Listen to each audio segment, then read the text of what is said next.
இளங்கோடி போன்ற பெண்ணே அவத கண்குழந்தை காண வந்த காரணம் என்ன? நீ யார்? உனக்கு என்ன வேண்டும்?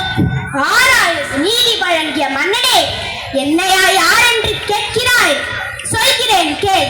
உலகம் வியக்கும் வண்ணம் ஒரு புறாவிற்காக தன் உடலே தந்த சிவில் மன்னனை பற்றி நீ அறிவாயா?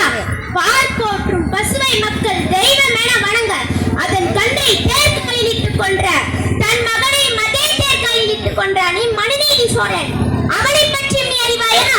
பெண்ணே, நான் கேட்ட வினாவிற்கு நீளம் விழிக்குழவில்லை. அதை விட்டு விட்டு நீ வேறு எதையா கூறிக்கொண்டிருக்கிறாய். இழப்பின் அருமை தெரியாத மன்னனே, என் நிலை அறியாமல் தானே இப்படி பேசுகிறாய்? இதுவரை நான் கூறிய பெருமை மிக்க சொற்ற மன்னர்கள் வாழ்ந்த புகார் நகரமை எனக்கு அவ்வூரில் பழியில்லா சிறப்பினையுடைய புகழ்மிக்க மாசாத்துவான் மகனாகிய கோவலனின் மனைவி நான். ஓ, இப்போது புரிகிறது. அந்த கோவலனின் மனைவியானி போதும். என் கணவனை இகழ்வதற்கு உனக்கு என்ன தகுதி இருக்கிறது? ஊழ்வினை பயனால் உன்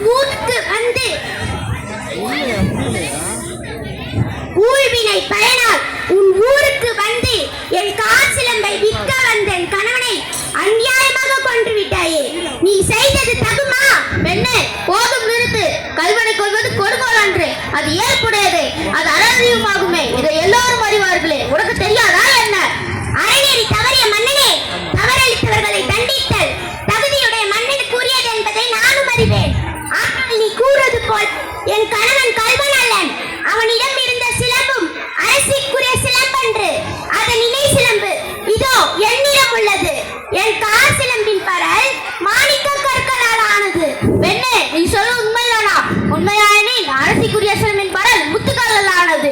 ஆண்டோர் நிறைந்த அவைகளிலே எல்லோருக்கும் உண்மையை வளர்த்துக்கிறேன். யாரெங்கே கோவலனுக்கு கைப்பற்றிய சிலம்பை கொண்டு வா. பெண்ணே, இதோ உன் கணவனிடம் கைப்பற்றிய சிலம்பு. நீதி தவறாதவன் என்று உன்னை கூறிக்கொள்ளும் மன்னனே, ஒரு தவறும் செய்யாத என் கணவனை கொன்றது உன் அறநெறி கிழக்கு என்பதை இதோ மெய்ப்பிக்கிறேன். இங்கே பார்.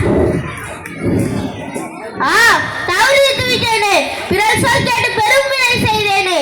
யாரோ அரசன், யாரே கல்வன், இதுவரை என் குலத்தில் எவரும் செய்யாத பழி சொல்லுக்கு ஆளாகி விட்டேனே. இனிமேல் நான் உயிரோடு தகுமா? இனி எனக்கு செங்கோல்